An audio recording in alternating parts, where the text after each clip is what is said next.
mohon izin ya, kami 4 hari lalu kurang lebih menerima berita itu, Masya Allah. Jadi ada kuli Bu, Pak, kisah nyata ya, di daerah ujung Jawa sana. Kami sebutkan namanya karena ini orang baik untuk teladan. Namanya Mbah Darjo. Pak Darjo itu kuli-kuli angkat, dan semua diangkat yang kasar-kasar itu. Ya, ras, batu, disuruh orang angkat. Dan kadang-kala tidak sedikit yang mencela ketika mengangkat itu, direndahkan posisinya. Saya dengan cepat qadar Allah meninggal dunia sesuai ajalnya. Wafat dimakamkan samping orang saleh. 9 tahun kemudian, ini kisah nyata, cucunya meninggal. Cucunya. Ayahnya menginginkan dimakamkan di samping kakeknya, Pak Darjo tadi. Begitu akan dimakamkan, spesiesnya nggak terlalu longgar, jadi harus dibongkar sedikit dari makam kakeknya itu. Begitu dibongkar, dalam 9 tahun setelah dimakamkan, bukan cuma jasadnya, kafannya plus papan penutupnya masih utuh. 9 tahun.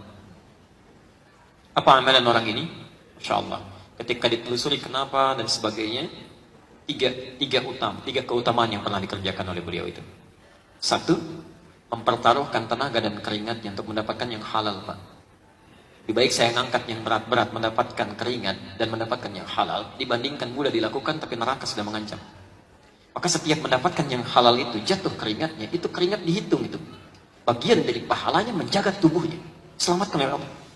Makanya orang-orang yang mencari keringat, mencari rezeki dengan keringatnya, dan tidak pernah terfikir berbuat yang haram, Masya Allah, itu dijamin oleh Quran, Allah yang akan mudahkan hidupnya, menjaga rezekinya. Dari mulai dia hidup sampai dia kembali kepada Allah. Itu ada di Quran surah kedua Al-Baqarah, ayat 172, posisi paling kiri sebelah atas. Nanti ditafsirkan di Quran surah Maryam, surah ke-19, ayat 13, posisi paling kiri di pertengahan. Ya ayyuhalladzina amanu, hai orang-orang yang merasa punya iman, kulu min thayyibati ma razaqnakum, silahkan kamu cari untuk bekal makanmu. Min thayyibati, yang baik-baik, ma razaqnakum, kami yang sediakan. Saya agak cepat sedikit. Hukum mencari rezeki, hukumnya secara umum ada di Al-Baqarah ayat 168, posisi paling kanan sebelah bawah. Itu umumnya kalimatnya mengatakan begini, ya ayyuhan nasu, hai manusia, kulu mimma fil ardi halalan thayyiban. Silahkan cari rezeki, dapatkan untuk kebutuhan makan yang halal dan baik. Cara dapatnya halal, dibelikan yang terbaik untuk kesehatannya. Tapi ketika mengatakan pada orang beriman, kalimat halalnya dibuang, Pak. Silahkan cek. Ya ayyuhan nasu halalan thayyiban. Ya ayyuhalladzina amanu, ketika menyebutkan iman, halalnya dibuang. Kulu min thayyibati ma razaqnakum. Silahkan cari yang baik-baik, kami sediakan. Bukan kamu yang capek mendapatinya.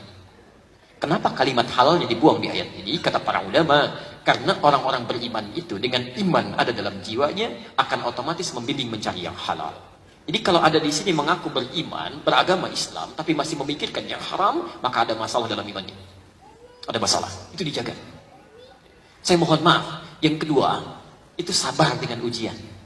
Begitu cari, dicela, gitu kan? Direndahkan, alhamdulillah. Bukankah bersabar dalam ujian mendatangkan pahala? Apalagi saat dicela, oh Masya Allah, itu gratis, Bu.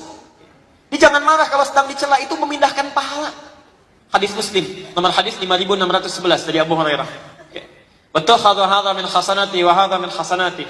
Kalau ada orang berbuat baik kemudian melakukan keburukan, itu pahala kebaikannya dipindahkan pada orang yang dizalimi itu. Dan orang sholat, selesai sholat mencela orang lain yang belum sholat. Tuh lihat. Kalau ngambil wudhu aja belum, kita udah jamaah kan? Alhamdulillah, ya kan? Nah, itu ketika mengucapkan kalimat itu, maka pahala sholatnya pindah pada orang bersangkutan. Selesai. Masya Allah, berapa banyak pahala yang dapat oleh orang tadi. Yang ketiga ini yang belum bisa saya lakukan sampai hari ini pun, Masya Allah. Beliau mengikuti sunnah-sunnah orang-orang soleh sebelumnya, salafus soleh. Ibu, bapak sekalian, ini bocoran sedikit ya, antara kita aja di sini hari ini.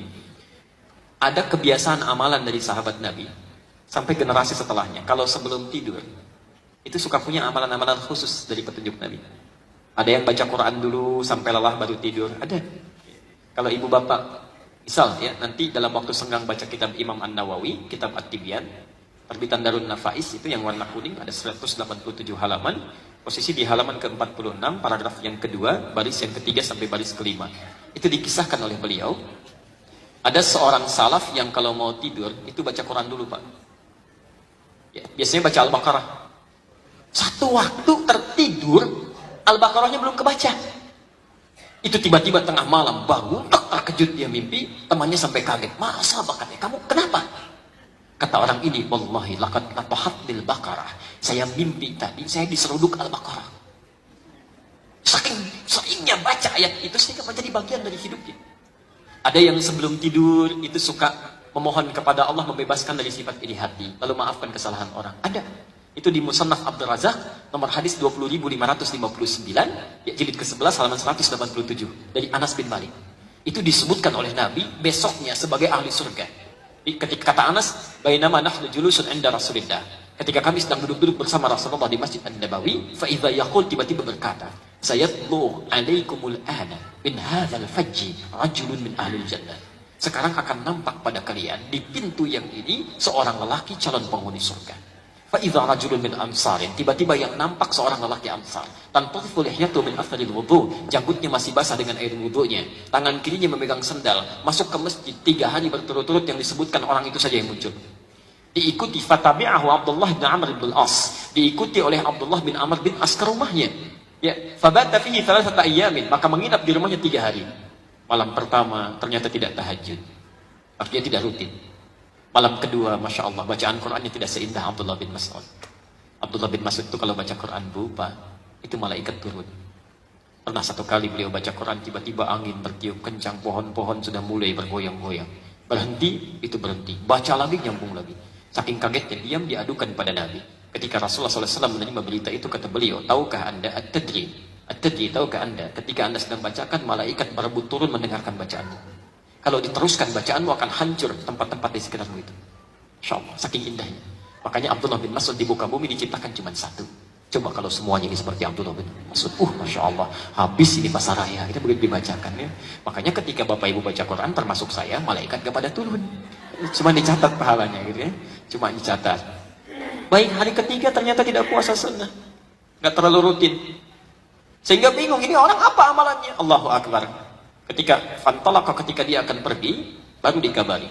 Ya, saya punya amalan nggak canggih-canggih seperti yang lain. Saya cuma membiasakan sebelum tidur di keheningan malam, memohon supaya dibebaskan dari sifat iri hati dan memaafkan kesalahan orang lain. Kata Nabi, surga itu.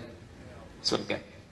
Nah, Mbah Darjo tadi mencari yang paling ringan, bersolawat pada Nabi setiap sebelum tidur.